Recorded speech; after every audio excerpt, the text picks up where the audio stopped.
नमस्कार, मेरा नाम अंकुर यादव है और ये किताबों से जुड़ा चैनल है जिसका नाम है किताब घर। किताब घर में आज की किताब है पापा मैन।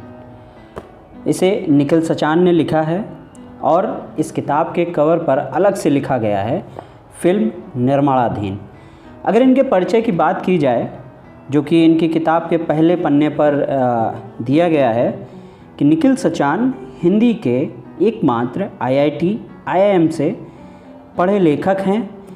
इन्हें हिंदी का चेतन भगत भी कहा जाता है, पर वो खुद को निखिल सचान कहलाना ज़्यादा पसंद करते हैं। अनिरुद्ध राय चौधरी, जिन्होंने पिंक मूवी को डायरेक्ट किया था, पापा मैन पर बनने वाली फ़िल्म के डायरेक्टर हैं। इस किताब को प्रकाशित किया है हिंदी युग्म ने। किताब कुल जमा जोड़ 207 पन्नों की है और अगर इसकी कीमत की बात की जाए तो मैकडी, डोमिनोज़ एंड सबवे पर मिलने वाले एक पिज़्ज़ा से भी कम है। यह किताब अपनी तरह का एक बेहतरीन उपन्यास है। इस उपन्यास में जो कहानी है वह हर उस शख्स की कहानी है जो मिडिल क्लास है और अपने सपने देखता है, पर जिम्मेदारियों और कर्तव्यों के चलते उसको किसी संदूक में बंद करके रख देता है। निखिल किताब के शुरुआत में किताब की झलक देते हुए लिखते हैं कि मुझे मालूम है कि तुमने कई सपने देखे हैं, कुछ बचपन में, कुछ जवानी में और शायद कुछ बुढ़ापे में। सपने जिन्हें तुमने दुनिया वालों की नज़र से छुपा कर रखा है।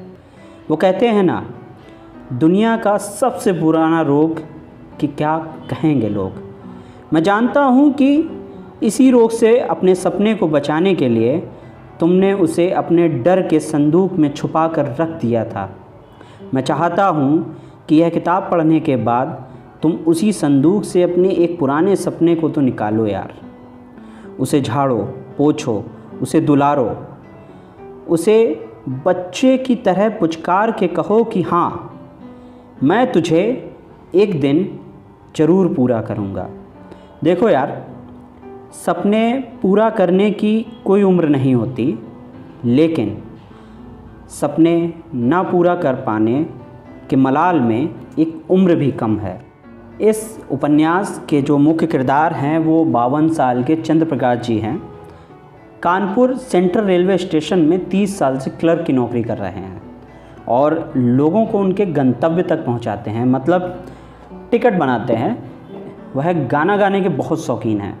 मोहम्मद रफ़ी, किशोर कुमार के घनघोर वाले पंखे हैं, मतलब फ़ैन हैं जबरों वाले। इतना कि उनकी तस्वीर को अपने सोने के कमरे में लगा रखा है और सबसे नज़र चुराकर उनसे बतिया भी लेते हैं। पूजा करते हैं तो एक दो फेरे अगरबत्ती की उन पर भी घुमा देते हैं। उनके परिवार में हम दो हमारे दो की तर्ज पर कुल मिलाकर 4 लोग हैं। एक वो, उनकी पत्नी सुलेखा और टिपिकल मिडिल क्लास फैमिली की तरह एक लड़का एक लड़की नहीं, 2 लड़कियां हैं। मिट्ठू जो डॉक्टर है और छुटकी जो IIT कानपुर में पढ़ रही है। कहानी की शुरुआत मिट्ठू की शादी के इंतजामात करने से शुरू होती है। घर पूरा मेहमानों से भर जाता है। मेहमानों में छुटकी अपने बॉयफ्रेंड को भी बुला लेती है।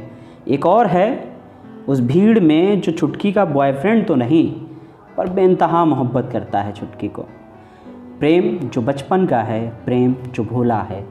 जब दोनों छुटपन में साथ खेला करते थे, तब से पिंटू छुटकी का मुरीद है। पिंटू ने ITI किया है और छुटकी IIT कर रही है। बस ये I और T का ही हेरफेर है, पर पिंटू है बहुत जुगाड़ी आदमी। पिंटू अक्सर अपने दोस्त अन्नू अवस्थी से कहता है, अबे चांद हमारे तुम्हारे जैसे लोगों के उचक के छूने के लिए नहीं होता, दाग लग जाता है। दूर से जितना देखना है देखो और उस पर लिखो गाने और कविता। शादी की रात चंद्र प्रकाश जी ने दिल खोल कर गाया।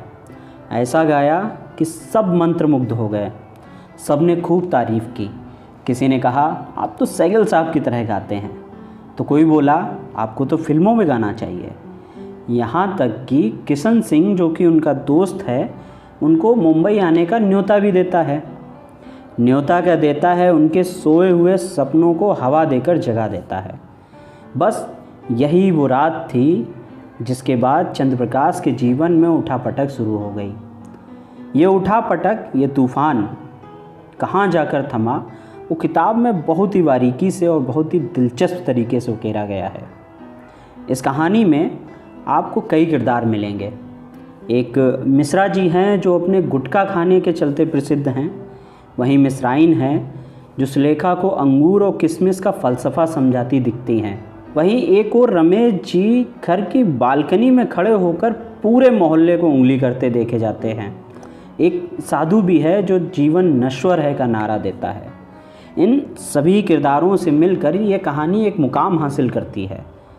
ये कहानी थोड़ा हंसाती है, थोड़ा रुलाती है और थोड़ा सोचने पर भी मजबूर करती है। ये कहानी आपके और हमारे सपनों की यात्रा है, जिसे हर्फ दर हर्फ महसूस करने से हमारे सोए हुए सपने में जान सी आ जाती है। तो यह थी पापा मैन की छोटी सी यात्रा। बड़ी सी यात्रा पर जाने के लिए आपको किताब से रूबरू होना होगा, उसको पढ़ना होगा। अब इसके लिए आपको कहाँ जाना है शायद ये बताने की ज़रूरत नहीं है, तो जल्दी से डिस्क्रिप्शन में जाइए और दिए गए लिंक पर क्लिक करके किताब को घर बैठे मंगाएं। वीडियो पसंद आया हो तो लाइक करें, कमेंट करें, सब्सक्राइब करें और ज़्यादा से ज़्यादा शेयर करें। फिर मिलते हैं एक और किताब के साथ यहीं पर। तब तक के लिए धन्यवाद।